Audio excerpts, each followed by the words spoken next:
Story 1. Not the same, but I had huge respect for Anti-Flag for immediately disbanding and condemning their lead singer for being terrible. Story 2. It depends on what they do. Sexual offenders? No chance I would listen to their music ever again. Same for murderers and similar crimes. Being unpleasant? I would listen to the music.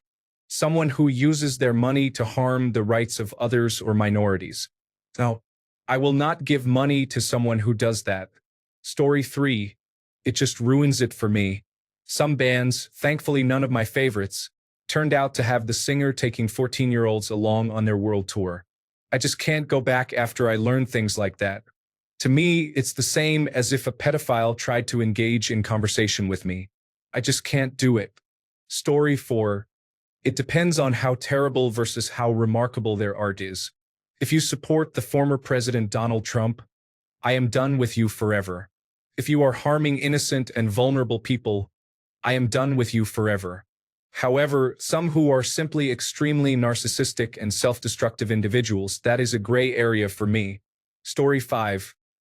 Honestly, I might still enjoy their old music, but I would skip their new releases. Appreciate the art, not the artist. Story 6. As a fan of emo music, this question is not really hypothetical for me since the singers of many bands I listened to most growing up apparently had a thing for underage girls. When the allegations started coming out, I was strict about boycotting the bands. However, in the years since, I have struggled with the idea of punishing the entire band forever for something one member did. I generally do not actively seek out those bands anymore, but if an old song comes on shuffle, I still enjoy it. Story 7. Not a band, but I loved early Kanye West. Unfortunately, we all know where that went, and I just cannot bring myself to listen to him anymore. Story 8. I love the band Cream. Eric Clapton is still a great exponent of the blues. I was devastated to find out that he is a bigoted racist. I have stopped listening to Van Morrison. I love the songs Tupelo Honey and Brown Eyed Girl, but I refuse to listen to him since my youngest sister years ago called him Van, the wife-beating man. Story 9. Is this an allegation or proof? So many allegations. What kind of terrible behavior is this? Sexual assault, bar fights, murder, farting constantly on the tour bus, domestic violence, bigotry, cheating on their partner, not changing the toilet roll. Story 10. I was a huge Iced Earth fan until John Schaefer stormed the Capitol and revealed himself as a fascist and founding member of the Oath Keepers. After that, I stopped listening to all the albums. Story 11. I'm going out on a limb here with this, so if your opinion doesn't align with mine, that's okay. I'm not telling anyone what they should feel. I'm sharing my perspective. I think it heavily depends on how they are a bad person and the songs individually. A sex pest who wrote nothing but love songs? A bigot with mostly party songs? Probably not going to significantly impact how I interpret the music, to be honest. If their beliefs conflict with the music in a major way, I will never be able to unhear it. I can't listen to Cry Baby anymore because all I hear is the same emotional manipulation Melanie Martinez must have used on the people she abused. It's not cute to lean into childish effect when you're actually trying to manipulate someone with it. And the coloring book thing now too. Yikes. I avoid most stuff by Justin Timberlake because he launched a whole independent career off what he did to Britney. I categorically refuse to stream any problematic artists. If I really must get rid of an earworm, I'll fire up an old iPod or dig out my CD case. Carrie Underwood's entire career now has a pall of saccharine insincerity that I can't ignore. Diddy, Drake, all the musicians who support either of them, with very, very few exceptions for the oddbanger, I can't listen to any of them at all. Kanye, ugh. I feel intensely guilty when I occasionally listen to music by artists whose values intensely conflict with my own. The song might hold significant emotional relevance for me, which is why I'm listening to it, but it's hard not to be upset that the artist tainted that by being a terrible person. I'm conflicted because these people have done heinous things that go against my values, but am I just as bad as them for not wanting to let go of my emotional support tracks because of that? I feel very pressured to adhere to a stark black and white standard and immediately and permanently stop listening to certain artists. It's not that simple. It's never that simple when it comes to art. It's not just music either. I write, and in the past, people have compared my style to Neil Gaiman's. Oh, great. Just what I'd love to hear right now. Thanks so much, Neil. His behavior completely changed my perspective on what I used to view as a compliment. Now, wonderful.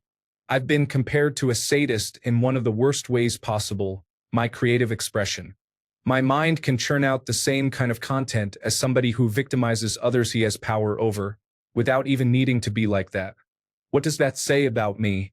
In conclusion, I think the choice to listen to something or someone is deeply personal, not always rational, frequently emotional, and sometimes challenges the boundaries of our morality.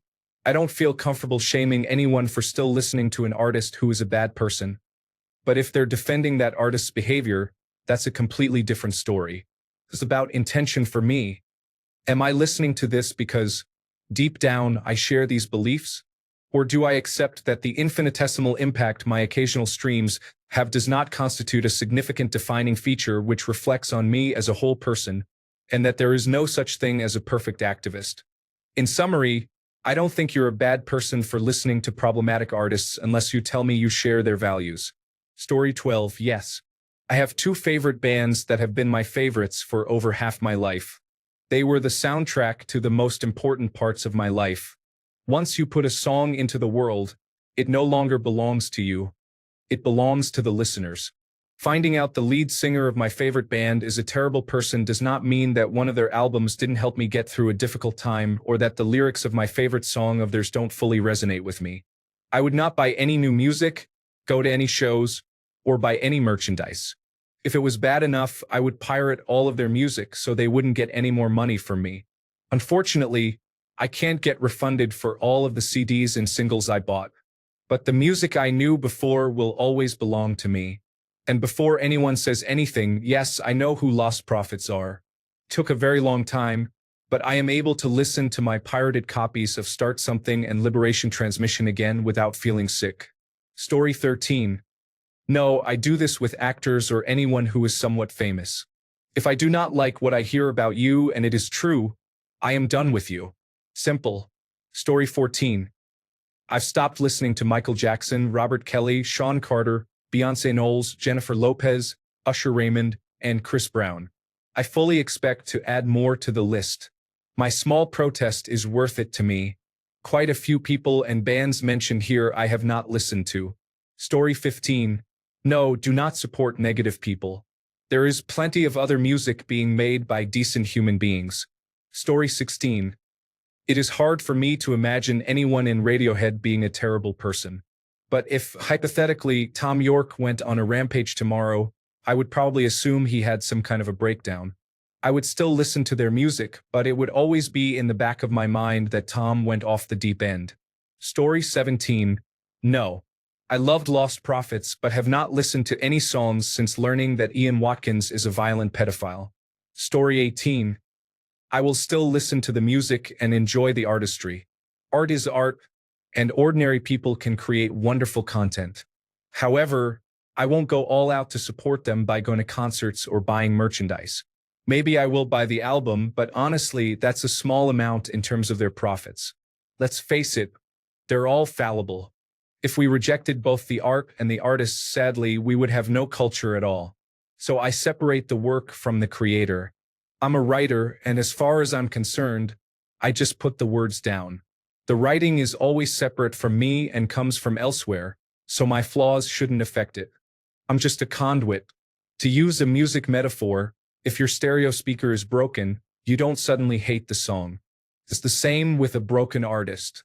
Story 19. I don't think I will listen to their music as much as I used to. I always connected with the lyrics as if they were written straight from the heart. To me, anyone who can express that must be a genuinely good person. That is just how I see it. Story 20. I was a fan of John Rich for about 20 years before I had to remove him from my playlist. I am a liberal who also happens to like country music. While I expect a good portion of my singers to be Republican, I am not willing to support someone who has fully embraced the Make America Great Again movement. Like throwing temper tantrums about people being woke. When Big and Rich released their first CD, Their tagline was, "Love everybody." Now John Rich complains because lesbian, gay, bisexual, and transgender people exist. Cry Me a River. Story 21. I feel it depends on the nature of the problem. If one person in the band has objectionable beliefs and is unpleasant about it publicly, I might still listen if I really like the music. However, if a member of a band committed a sex crime and the other members helped cover it up or ignored it while they exploited groupies, I think that is a fundamentally unforgivable situation. Someone like Kanye could have fallen into the former category a decade ago, but he has gotten much worse, both explicitly anti-Semitic and publicly harassing his family. Frankly, he is annoying about it too, so I have drawn a line in the sand there, especially since he is so influential. Story 22. The lead singer for Moxie Fruvis turned out to be a bad person. I don't really listen to them anymore, and when I do, it is usually just one song when I am feeling nostalgic, and then I turn it off. Story 23. A member of a band I loved as a teenager turned out to be a terrible person and was removed from the band. I still listen to the band anyway because that member was not the lead singer and the use of his vocals is minimal. He was just the bassist. The band is now doing well as a four-piece, and you would hardly notice that they are missing a person. Story 24. I don't know what I would do if one of the members of Gojira turned out to be a terrible person. It would probably really affect me. Their music has helped me through many difficult life events, and I have seen them live multiple times. I do not know how I would cope if I could never listen to their music again. Thankfully, I do not think this will ever happen. Story 25. It ruins it for me. It hits especially hard when their music has messages directly against their behavior. A big recent example is Anti-Flag. Story 26. I would have no problem separating the artist from the music. You would have to reduce most people's music collections by 50% if you were not listening to problematic artists. Story 27. I still listen because I enjoy the music. I do not care who is playing the drums or guitar, so much so that I could not even tell you the names of most of the band members I listen to. Story 28. The way I look at it, there is more than one person in a band. I don't understand why if the drummer is a scumbag, then everyone is still on board. But if the singer is, then it's cancel time. Yes, they are the face of the band, but there are other people who helped write, produce, and create the music. So why should they suffer? It gets complicated when it's a solo artist, creating more of a question. So Morgan Wallen is a scumbag, but if you look at his and most country artists' liner notes, he didn't write the music. Should all the people who wrote and performed that music lose royalties and touring opportunities because their coworker is a bad person? Well, no, but I don't want to give a dime to Morgan Wallen. It's a very complicated topic in my opinion, but I think it's subjective to each situation. Notorious B.I.G. is my favorite rapper of all time. Should I stop listening to him because his catalog is owned by Sean Combs or because he was a questionable person himself? I understand both sides of the coin, outright boycotting and ignoring it, and simply enjoying the music. Story 29. Yes, though maybe there is a line they would cross one day. Being a proven pedophile would probably be that line. Then again, I don't know. Michael Jackson has some strong allegations against him. But when the bass line to Billie Jean hits, you best bet I am nodding my head like crazy. Not thinking, no, this song no longer slaps because I like music by bands with members who have done some horrible things. And no, it hasn't ruined the music for me. Daughters Looking at You. Marilyn Manson has some accusations against him, though it looks like at least one was dropped recently. Regardless, I listened to him and just paid to see him live a couple of weeks ago. Basically, if this is your standard, you are going to have to clear out your playlists and bookshelves of a lot of stuff, not just music. Oscar Wilde, considered one of the most eloquent writers in history, notoriously loved rent boys, who were very commonly underage in Victorian England. Gauguin ditched his wife and 5 kids, moved to Tahiti, and married several underage girls. Yes, several. Many 1960s and 1970s musicians were involved with underage groupies. I don't even think it was frowned upon at the time. Picasso was well known to be at least verbally and emotionally abusive to women in his life. The list is long. The list of perfectly decent people who make poor art is even longer. Ultimately, very few people make truly great art. To narrow that already very small demographic down to also must be a great person is a tough sell. So, yes, I listen to, read, and watch artists of this kind guilt-free and regularly. And yes, some of them still get my money. Story 30. This question is missing the obvious fact. By separating the art from the artist, we create a world where this kind of bad behavior keeps happening. It is why I will not date a married man, no matter how attractive he is or compatible we are. If you still give that person or band your attention and time, you are condoning them and, by extension, their behavior. It is not complicated. The people who do not get it are part of the problem, just like the people who let others bully someone else and stand by. You do not have to confront everything, but you can walk away. Story 31. If I liked the music, I would listen to it. I do not care about or think about a band member's personal life at all. Story 32. I was a huge Chris Brown fan when I was younger. Then I refused to listen to him after what he did to Rihanna. Now I do not hear anything about him anymore. Story 33. It's tough. John Lennon, who was abusive to his wife, was a huge part of my childhood. Whenever we went on a road trip, my parents played the Beatles on the tape deck. So I can't be a purist about them. However, I have been perfectly fine dropping the band Anti-Flag, which I discovered in high school and college. I am inconsistent and not a moral paragon. Story 34. It depends. If someone in a band turns out to be a horrible person, such as a Nazi, I usually do not feel like listening to their music anymore. I do not financially support them in the future, but I do not discard my CDs either. Then there are cases like Neurosis. Scott Kelly, their co-lead singer and guitarist, being an abuser towards his wife and children definitely came as a shock. He came forward seeking sympathy, but the rest of the band called him out and focused on supporting the victims instead. They had fired him from Neurosis 3 years earlier after learning about his abuse, but had not gone public at the request of Kelly's wife. It seems like they are solid individuals, and I still return to their albums. Story 35. I still listen to Michael Jackson, the Sex Pistols, Marilyn Manson, James Brown, Chris Brown. Boy bands created by Lou Pearlman, the Dresden Dolls, are Kelly, Motley Crue, Kanye West, and others. Puff Daddy was part of the song "Mo Money, Mo Problems." And that is still a great song. Story 36. Yes, I would. You can be a terrible person and a great artist at the same time. The product can be good or bad regardless of the person producing it. Story 37. Frank Zappa was a notoriously difficult person in many ways, but he remains my favorite artist of all time. I listen to his music constantly because I love the sounds, the instrumental performances, and his composition style. Some pieces are harder to listen to than others due to his views being present in much of his work, but overall I still enjoy a great deal of his music. While some people connect deeply with lyrics, they matter very little to me, and I often do not know the lyrics to some of my favorite songs. It also helps that he has been deceased for decades, so I am not actively supporting him personally. Story 38. Yes, because it is easier to separate the art from the artist unless they are specifically singing about what makes them a terrible person. Story 39. Yes. I have never really paid much attention to the personal lives of musicians I like. I enjoy the music. The person it came from is not part of the equation.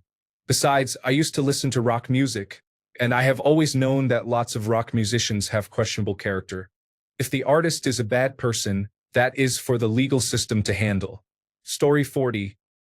I overheard a group of 5 people discussing Michael Jackson and his style without mentioning the children. This happened just last year.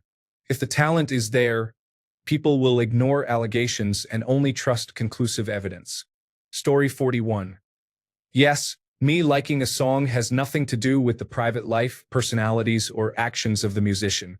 I would be disappointed if the musician turns out to be unpleasant but still enjoy the music. Liking a piece of art does not mean you condone or approve of everything the artist does, says, or believes. Story 42. Yes, I value them as musicians. If I like their music, I will listen to more of their music. I do not care about them outside of that. I feel the same way about actors, athletes, and other entertainers. Why do we regard them as arbiters of morality? They are just entertainers. I care about the moralities of people close to me who I interact with, or those with political influence such as politicians and members of Congress. But if you kick a ball really well, why is it any of my business how you treat your spouse? Why should I care more than any other complete stranger who I do not cross paths with? You are not important to me outside of how you play your sport, instrument, movie role, or whatever. Story 43. This is a tough one. I think it depends on the severity of what they have done and how influential their music was. Red Hot Chili Peppers used to be one of my favorite bands until I heard some of the things about them. Now it kind of has dampened. In hindsight, though, we might be hard-pressed to find a musician who has not done something wrong. Story 44. It happened. Eric Clapton became a huge anti-vaccine advocate. I still listen to his music, but I did not buy his last 2 albums. Story 45. I look at music and art as a medium to transfer experience and emotion. To me, understanding the artist themselves is a vital part of that experience. If the artist ends up being a terrible person, I might still choose to interact with the art, but I would not do so in a way that ignores their behavior. The behavior becomes a piece of the art. That being said, if the artist behaves badly, I am definitely not going to promote or recommend their work publicly when there is so much other excellent content worth engaging with that was created by people who do not cause harm. Story 46. If a band that I love has a rapist in it or something, I am done. I am out. You are dead to me because that feels like a betrayal. On the other hand, if it is a band or a musician that I have no strong opinion on, then it is not a deal breaker. For example, if I Believe I Can Fly comes up on shuffle, I am not skipping it. Thanks a bunch for sticking around till the end of the video. Remember to subscribe, and until next time, stay awesome and goodbye.